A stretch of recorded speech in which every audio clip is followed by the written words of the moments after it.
Métanoïa, l'ange de la transformation, par l'estimé pasteur Kelate Hypothé, leader fondateur des églises ambassades, Impact Divin AID.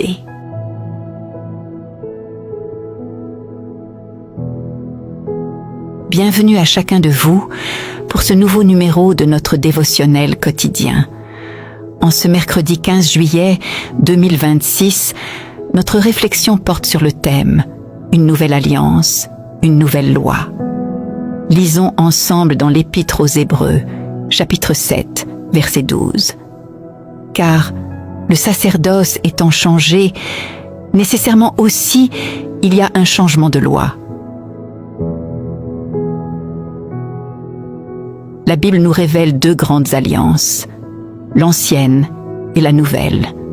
L'ancienne, également connue sous le nom d'Ancien Testament, fut conclue entre Dieu et son peuple, Israël, au pied du mont Sinaï, comme nous le lisons dans Exode chapitre 19. Sous cette ancienne alliance, Dieu donna sa loi, écrite sur des tables de pierre. Cette loi était bonne, sainte et juste. Cependant, elle ne pouvait pas transformer le cœur de l'homme. Elle avait pour but de mettre le péché en évidence, de prescrire tout le système des sacrifices et de faire reposer sur les épaules du peuple d'Israël le fardeau de devenir juste par ses propres efforts et par ses œuvres. Comprenez que cette ancienne alliance était temporaire. Non seulement elle était conditionnelle quant à la bénédiction, mais elle avait surtout pour mission de servir de pédagogue afin de nous conduire à Christ. C'est ce que l'apôtre Paul explique dans Galates, chapitre 3, verset 24 en ces termes. Ainsi la loi a été comme un pédagogue pour nous conduire à Christ, afin que nous soyons justifiés par la foi.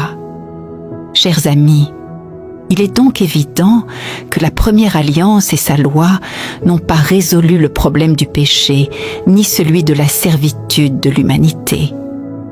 Les Écritures ne disent pas qu'elles étaient mauvaises, elles montrent plutôt qu'elles ne pouvaient être une source de liberté spirituelle, ni de vie pour l'humanité.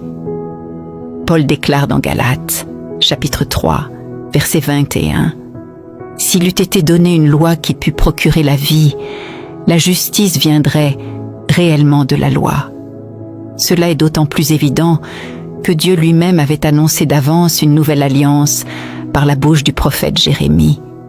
Écoutons cette promesse dans le livre de Jérémie, chapitre 31, verset 31.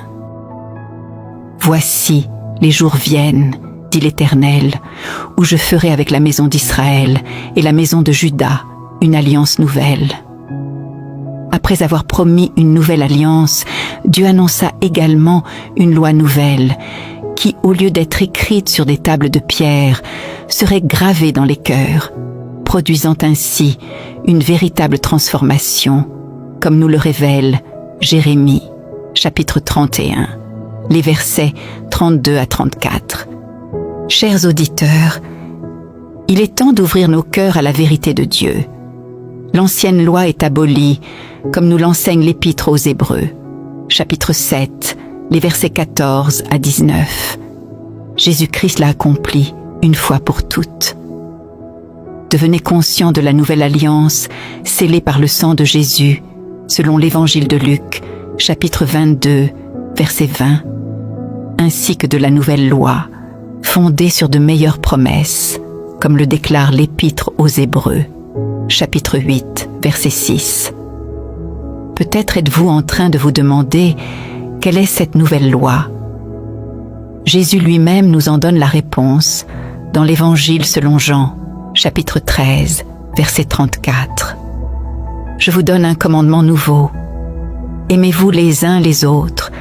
Comme je vous ai aimé, vous aussi, aimez-vous les uns les autres.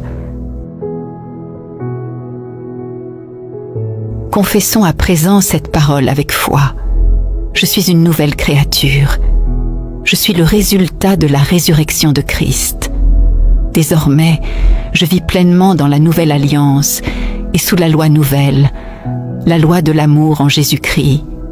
Amen. Recevez cette parole de sagesse pour votre vie. Ne prétendez jamais être plus sage que Dieu, qui a établi pour vous une alliance nouvelle et une loi nouvelle. Pour poursuivre cette méditation, nous vous invitons à lire Ézéchiel, chapitre 36, verset 26, Hébreux, chapitre 7, verset 6, Hébreux, chapitre 9, verset 15, et Hébreux, chapitre 10, verset 9. Terminons ce précieux moment en retenant cette vérité. La nouvelle alliance vous fait passer d'une loi écrite sur la pierre à une loi gravée dans votre cœur. Vivez désormais sous la loi parfaite de l'amour révélé en Jésus-Christ. Si vous n'êtes pas encore né de nouveau, nous aimerions vous donner l'opportunité de faire de Jésus-Christ le Seigneur de votre vie. Priez maintenant avec nous de tout votre cœur. Ô Seigneur Dieu, je crois de tout mon cœur en Jésus-Christ, Fils du Dieu vivant. Je crois qu'il est mort pour moi et que Dieu l'a ressuscité des morts. Je crois qu'il est vivant aujourd'hui. Je confesse de ma bouche que Jésus-Christ est le Seigneur et le Sauveur de ma vie à partir d'aujourd'hui. Par lui et en son nom, j'ai la vie éternelle. Je suis né de nouveau. Merci Seigneur d'avoir sauvé mon âme. Je suis désormais un enfant de Dieu. Alléluia. Si vous avez fait cette prière avec foi, vous êtes désormais enfant de Dieu. Alléluia. Merci d'avoir été avec nous pour ce temps de méditation. Que la lumière de Christ éclaire chacun de vos pas et que sa parole demeure vivante dans votre cœur. Nous nous retrouvons très bientôt pour un nouveau numéro de Métanoïa, l'ange de la transformation.